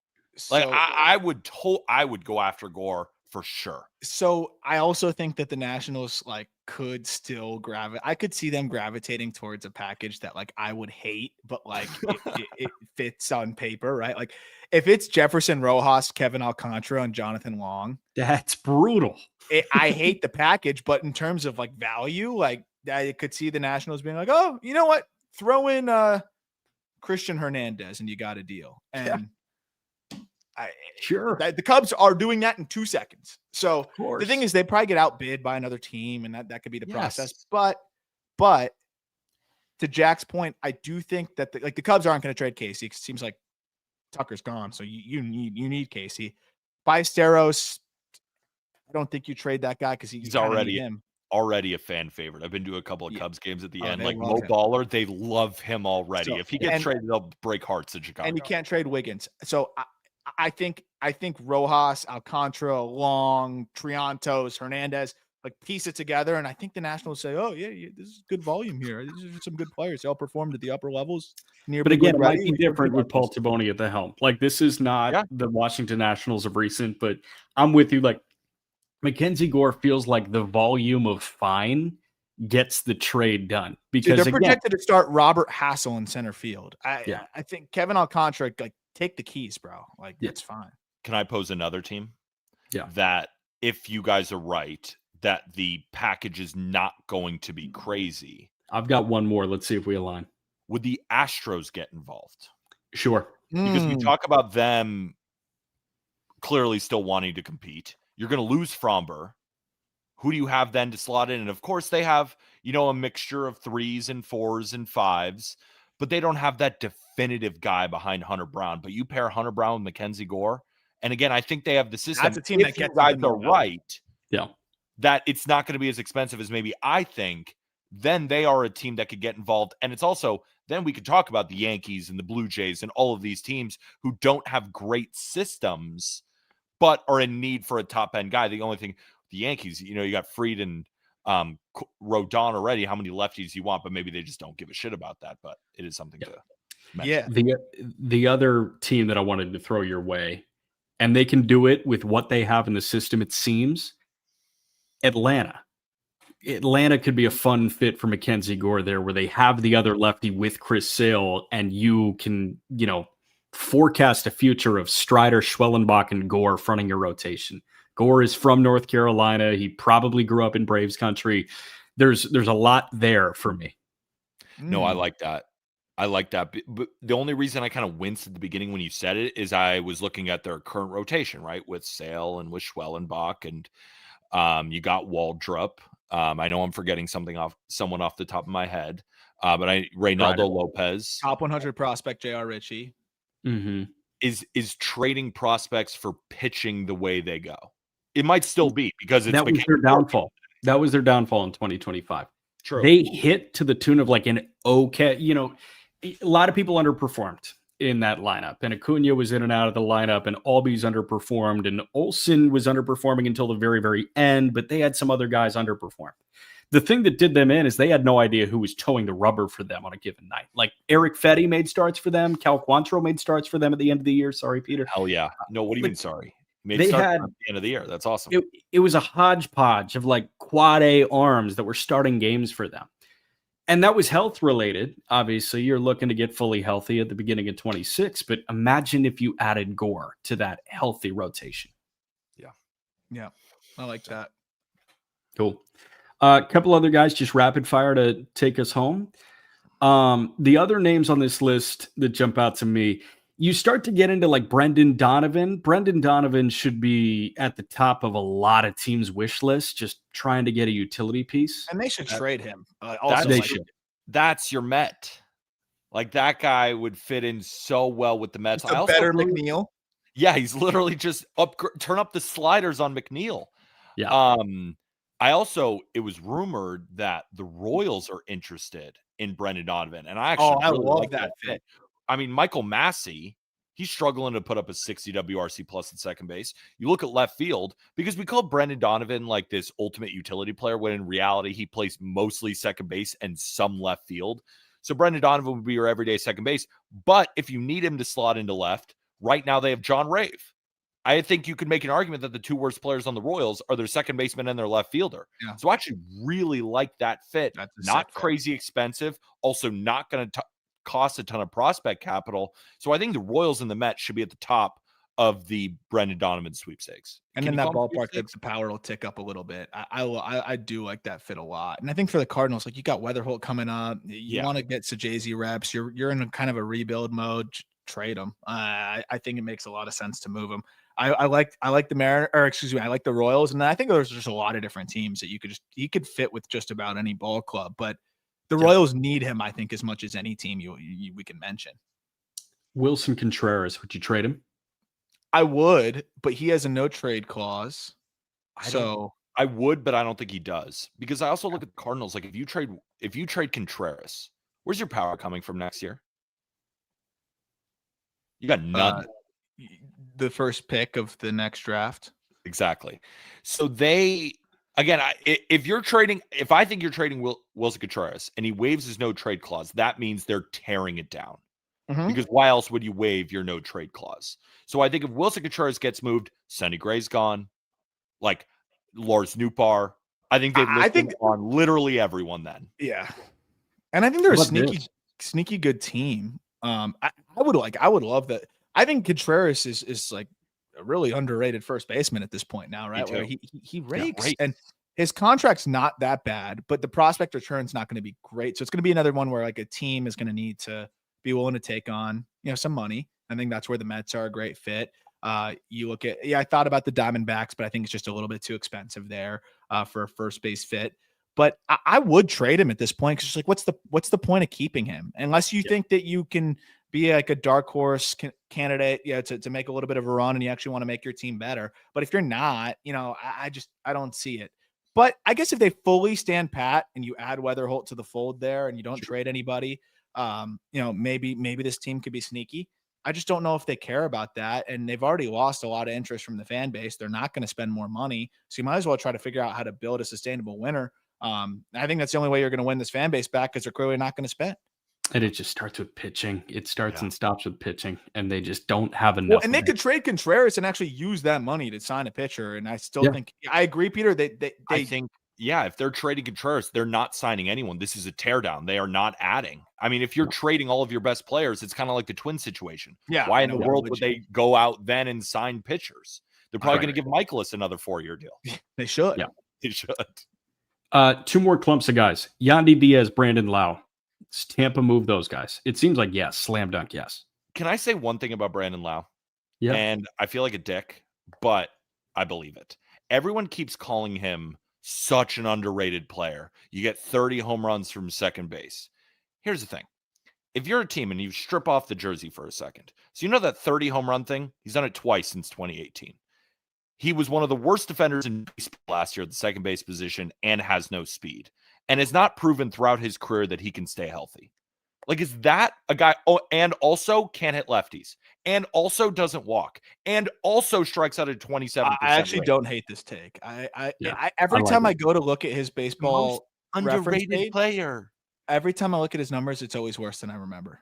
He's overrated. Yeah, I actually do think he's kind of overrated. It's like he's also hurt all the time. Did you mention that? I mentioned it. Like, if you're a team, is that, he might be able to play second base, and if he does, he's going to stink at it. Now, I know defensive numbers go up and down, right? 2 years ago, he was elite. Last year, he was average. This year, he was bad. But you know what continues to decline? Sprint speed. as he gets older. Like, he's not getting faster, so his range isn't getting better. So he's going to continue to rank in the first percentile of outs above average. So if he's not 30 home runs at second anymore, is he a 27%, 6% walk rate guy who might hit 30 home runs once every 4 years at first? Yeah. And that's $11.5 million. At $11.5 million, they could reinvest. I think they are going to be sneaky players in free agency. Maybe it gives them a little bit more wiggle room. So I think Lau makes all the sense in the world. I would try to keep Yandy. I just think, he at rakes. this point he's so cheap. He rakes. I would. He's keep him. actually underrated. He always is. I would keep Yandy, but I would move Brandon Lau. Okay. But what Joe team? Adele. Yeah. Like, what team? What, like, if you're a Lau? team, what The team Royals? wants that profile? The Royals could make sense. Yeah. In that ballpark, he'll give Angels. you another 30 potentially. I think that's a team that makes a lot of sense for you to say, like, hey, like, he's not the sexiest player in the world, but man, he makes that offense a little bit more interesting. Like, there's no doubt in that. I think that's a team that probably stands out the most to me. Yeah, probably the Royals. I mean, and the Tigers. Like, we did mention that they need second base with they don't the keep Marte Glaber, thing. yeah. Yeah. Joe Adele, Taylor Ward. They both get dealt? No. Joe don't know. Neither Taylor Ward. No. The Angels are, I hope I'm wrong. Angels are going to go for it. They'll be adding. They'll sign a free agent or two. They're like, we have no evidence to believe otherwise. Yeah. You think Perryman Austin's like, all right, now we're open. No way. I don't think they trade either guy. No.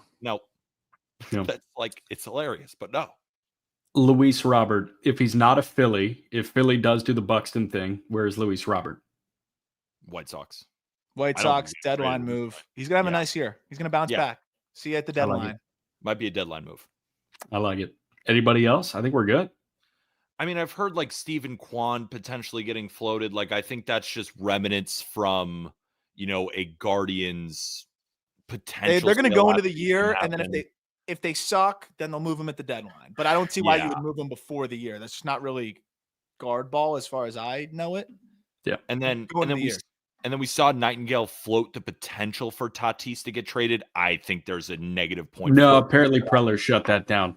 There you go. So that's not happening. But yeah, the only one I really wanted to mention was Stephen Kwan to see if you guys had a different opinion, but I think we're all aligned. Like, no. I think if they're having a bad year at the deadline, for sure, but I don't see why you do it before the season. Cool. Because this is the trade deadline episode, or not the offseason trade, can we just pretend that Jose Ramirez maybe to the Yankees? I've done it every year. Can I just say it? Sure. Yeah. Give me the package. We don't have good enough players. No, come on. Jose Ramirez for Spencer Jones and who else?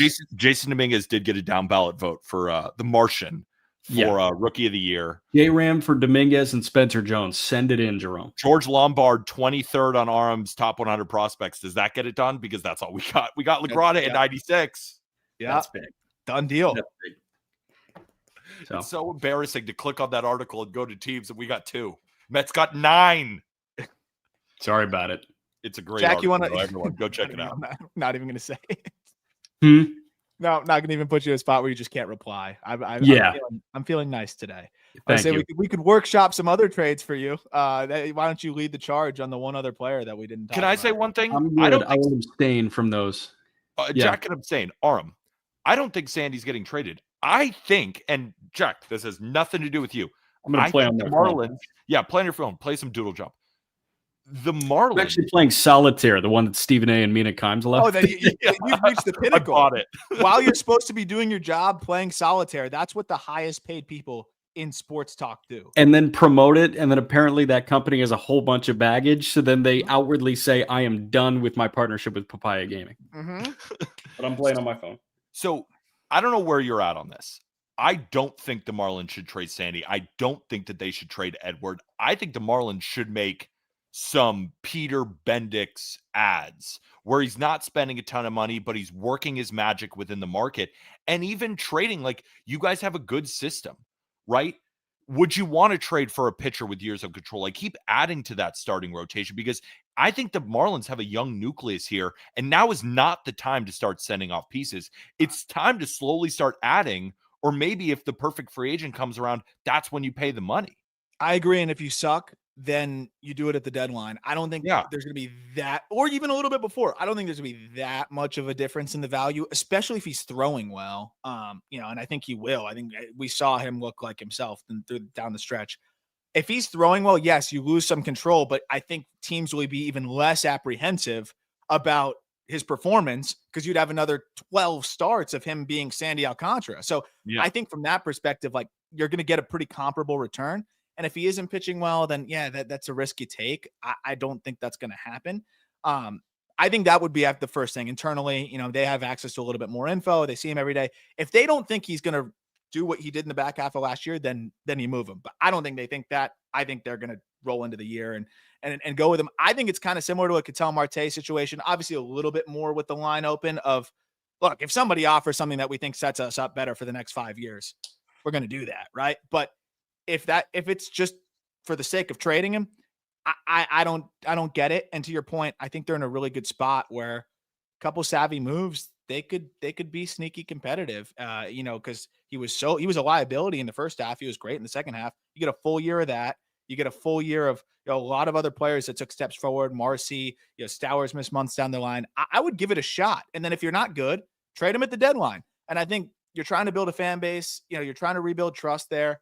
I think ultimately the owner, Bruce Sherman, wants to see Sandy, pitching on opening day. And I think that's something that is good for the franchise. So I wouldn't do it unless somebody knocks your socks off. And I think it's similar to the Freddy Peralta situation, because the Marlins have to operate like that always. You got to always think about, is the franchise better off? Are we getting crazy offer? And if not, I think you roll into the year with Sandy and you play it that way.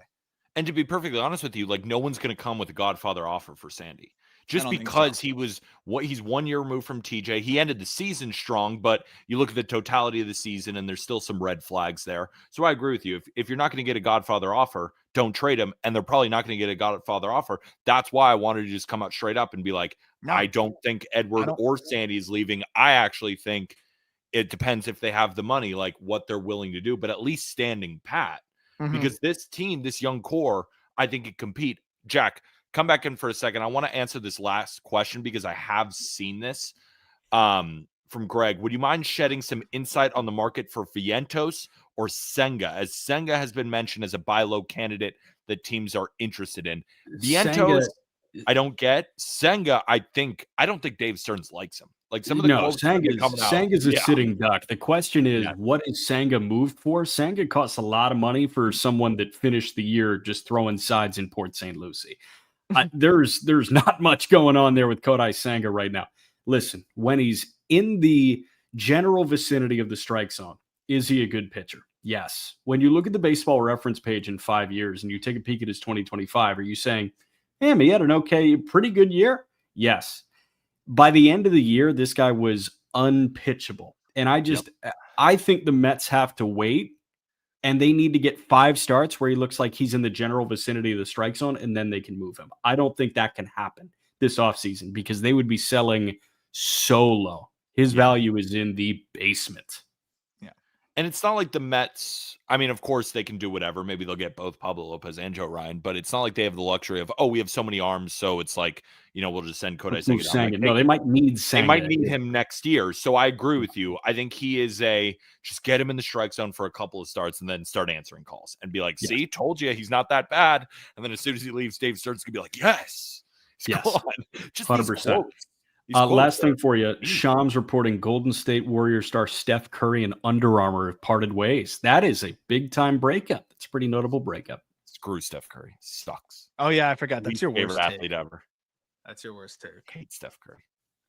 You do? Yeah, it's his worst take. No. Yeah. All right. Do our sign out. Hopefully everybody enjoyed. We nearly went 2 hours on trade candidates. And to be honest with you, I could go 2 hours more if you guys are in. But we will say goodbye, and hopefully everybody has a great weekend. In the meantime, if you're listening to this on YouTube, thank you for joining us. Smash the like button, hit that subscribe button, and make sure to comment down below some of your favorite or least favorite trade ideas. If you're listening to this on audio, 5 stars, or if you would be so kind as to leave a written review, Apple Podcast, Spotify, wherever you listen to your shows. Make sure to get yourself some Just Baseball merch. Of course, Aram and I are rocking the bestseller, the rope hat, Go get yours in the episode description. Jack isn't. Now, shocker to us. Don't be like Jack. Go get your Just Baseball merch. One thing Jack is in is our Discord, along with the rest of the Just Baseball community. And in the offseason, it could get sometimes better than in the season. And again, you can find that link in the episode description.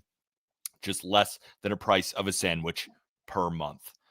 Anything else before I say goodbye? For Aram Layton, Jack McMullen, I'm Peter Apple. See you on Monday. And with that, thank you, everybody.